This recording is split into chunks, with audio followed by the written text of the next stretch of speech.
प्रिय व्यूअर्स, यह Sanskriti IAS YouTube channel का PT think and solve programme है। इस प्रोग्राम के अंतर्गत प्रत्येक दिन यूपीएससी और स्टेट पीसीएस से संबंधित 5 प्रश्न व्याख्या सहित उत्तर के साथ आपको दिए जाएंगे। हमें आशा है कि ये प्रोग्राम आपकी तैयारी में मददगार साबित होगा। तो चलिए देखते हैं आज के अपने प्रश्नों को। पहला प्रश्न है, रामकृष्ण मिशन के संदर्भ में निम्नलिखित कथनों पर विचार करें। इसकी स्थापना रामकृष्ण परमहंस द्वारा वर्ष 1897 में की गई थी।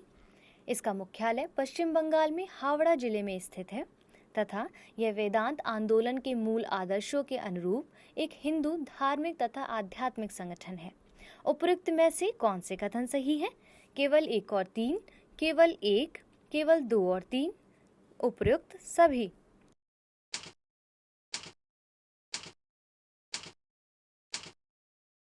सही उत्तर है ऑप्शन सी। व्याख्या से इसको समझते हैं। रामकृष्ण मिशन एक हिंदू धार्मिक तथा आध्यात्मिक संगठन है जिसका नाम भारतीय संत रामकृष्ण परमहंस के नाम पर रखा गया है। इसकी स्थापना रामकृष्ण परमहंस के शिष्य स्वामी विवेकानंद द्वारा 1 मई 1897 को की गई थी। यह मिशन विश्वव्यापी आध्यात्मिक आंदोलन के रूप में विख्यात रामकृष्ण आंदोलन या वेदांत आंदोलन के मूल आदर्श को प्रस्तुत करता है। इसका मुख्यालय पश्चिम बंगाल के हावड़ा जिले में बेलूर नामक क्षेत्र में स्थित है, जो बेलूर मठ के नाम से भी लोकप्रिय है। वेदांत को उत्तर मीमांसा के रूप में भी जाना जाता है। यह हिंदू दर्शन के 6 स्कूलों में से एक है। इसका शाब्दिक अर्थ वेदों का अंत है, जो उपनिषदों में निहित दर्शन से उभरे विचारों को दर्शाता है। रामकृष्ण मठ तथा मिशन के उपाध्यक्ष स्वामी शिवमयानंद जी महाराज का हाल ही में निधन हो गया है और इसीलिए कथन 1 गलत है, जबकि कथन 2 और 3 सही है। और इसका सही उत्तर क्या था? Option C. आज के अपने दूसरे प्रश्न को देख लेते हैं। निम्नलिखित कथनों पर विचार करें। बाल श्रम के विरुद्ध वैश्विक दिवस का आयोजन प्रत्येक वर्ष 12 जून को किया जाता है। सतत विकास लक्ष्य 8.7 वर्ष 2025 तक बाल श्रम को सभी रूपों में समाप्त करने का आह्वान करता है तथा पेंसिल पोर्टल की शुरुआत महिला एवं बाल विकास मंत्रालय द्वारा वर्ष 2017 में की गई थी। उपरोक्त में से कौन से कथन सही नहीं है? ध्यान से देखिए। केवल 1 और 2, केवल 2, केवल 1 और 3, केवल 3।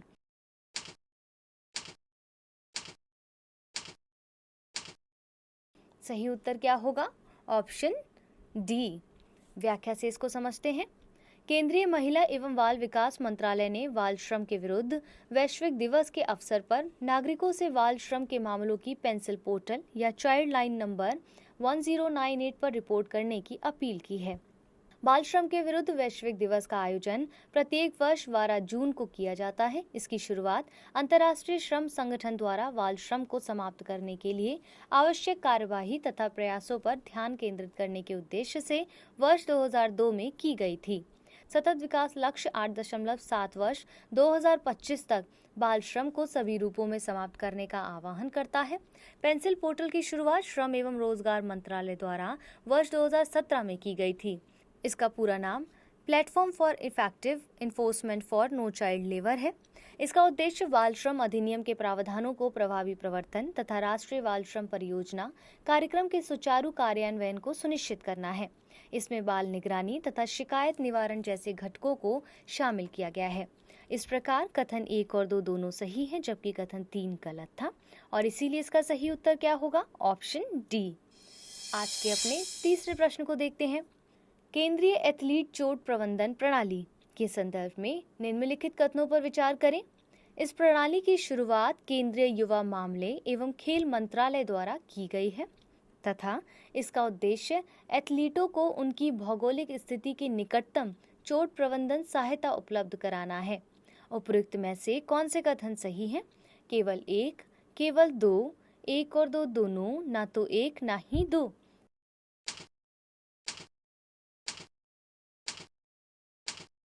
सही उत्तर होगा ऑप्शन सी। व्याख्या से इसको समझते हैं। केंद्रीय युवा मामले एवं खेल मंत्रालय ने केंद्रीय एथलीट चोट प्रबंधन प्रणाली का शुभारंभ किया है। ये अपनी तरह की पहली पहल है। इसकी शुरुआत वर्ष 2024 तथा इसके बाद के ओलंपिक एथलीटों को दी जाने वाली खेल चिकित्सा एवं पुनर्वास सहायता को सुव्यवस्थित करने के लिए की गई है। इसका उद्देश्य एथलीटों को उनकी भौगोलिक स्थिति के निकटतम चोट प्रबंधन सहायता उपलब्ध कराना है। यह देश भर के एथलीटों के लिए उचित चोट उपचार प्रोटोकॉल को मानकीकृत करने में मदद करेगा। कभी कभी सामान्य चोट की स्थिति में भी समय पर उपचार नहीं किया जाता है, जिससे एथलीट का करियर प्रभावित होता है। यह उन एथलीटों को जो लक्ष्य ओलंपिक पोडियम योजना विकास समूह का हिस्सा है तथा जिनके वर्ष 2024 व उसके बाद खेल में भाग लेने की उम्मीद है, को समर्थन प्रदान करेगा। इसमें athlete wellness cell, on field खेल चिकित्सा विशेषज्ञ, राष्ट्रीय संसाधन रेफरल टीम तथा केंद्रीय कोर टीम जैसी 4 संरचनाएं शामिल होंगी। इस प्रकार उपरोक्त दोनों ही कथन ठीक थे और विकल्प सी इसका सही उत्तर था। चौथे प्रश्न की ओर बढ़ते हैं। सीमा सड़क संगठन के संदर्भ में निम्नलिखित कथनों पर विचार करें। यह भारत में एक सड़क निर्माण कार्यकारी बल है जो सड़क परिवहन एवं राजमार्ग मंत्रालय के अधीन कार्य करता है तथा यह भारत के सीमावर्ती राष्ट्रों जैसे अफगानिस्तान, भूटान, म्यांमार, तजाकिस्तान तथा श्रीलंका में सड़क नेटवर्क के विकास तथा रखरखाव का कार्य करता है। उपयुक्त में से कौन से कथन सही है? केवल एक, केवल दो, एक और दो दोनों, ना तो एक ना ही दो।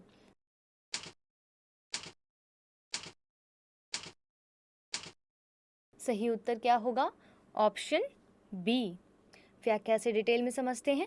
रक्षा मंत्री ने सीमा सड़क संगठन द्वारा स्थापित सीमा सड़क भवन नई दिल्ली में 2 उत्कृष्टता केंद्रों का उद्घाटन किया है। Centre of excellence for road safety and awareness का उद्देश्य सड़क दुर्घटनाओं के विश्लेषण के माध्यम से सड़क सुरक्षा के बारे में जागरूकता का प्रसार करना तथा जीवन को बचाने के तरीकों का सुझाव देना है। सड़कों, पुलों, हवाई क्षेत्रों तथा सुरंगों के लिए उत्कृष्टता केंद्र का उद्देश्य इनके निर्माण के विकास को बढ़ावा देना है। सीमा सड़क संगठन भारत में एक सड़क निर्माण कार्यकारी बल है। इसका गठन मई 1960 में हुआ था। यह भारत के सीमावर्ती क्षेत्रों तथा मित्रवत पड़ोसी देशों जैसे अफगानिस्तान, भूटान, म्यांमार, तजाकिस्तान और श्रीलंका में सड़क नेटवर्क के विकास और रखरखाव का कार्य करता है। BRO को वर्ष 2015 में पूर्णतः रक्षा मंत्रालय के अधीन कर दिया गया है। इससे पूर्व यह सड़क परिवहन एवं राजमार्ग मंत्रालय के अधीन था। इसका कार्यकारी प्रमुख सीमा सड़क महानिदेशक होता है जो लेफ्टिनेंट जनरल का पद धारण करता है। इस प्रकार कथन 1 सही है जबकि कथन 2 गलत है और विकल्प बी इसका सही उत्तर होगा। आज के अपने अंतिम प्रश्न को देख लेते हैं। न्यू अटलांटिक चार्टर पर किन देशों द्वारा हस्ताक्षर किए गए हैं? जर्मनी, संयुक्त राज्य अमेरिका, यूनाइटेड किंगडम या कनाडा। नीचे दिए गए कूट की सहायता से सही उत्तर का चयन कीजिए। केवल 1 और 2, केवल 2 और 3, केवल 1 और 4, केवल 2 और 4।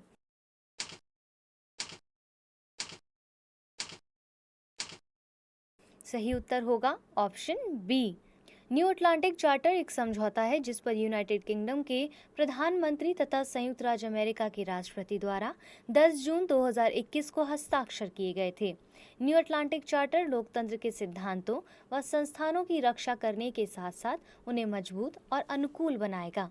यह संप्रभुता, क्षेत्रीय अखंडता तथा विवादों के शांतिपूर्ण समाधानों को खोजने के साथ साइबर हमलों के विरुद्ध सामूहिक सुरक्षा तथा अंतर्राष्ट्रीय स्थिरता बनाए रखने का प्रयास करेगा।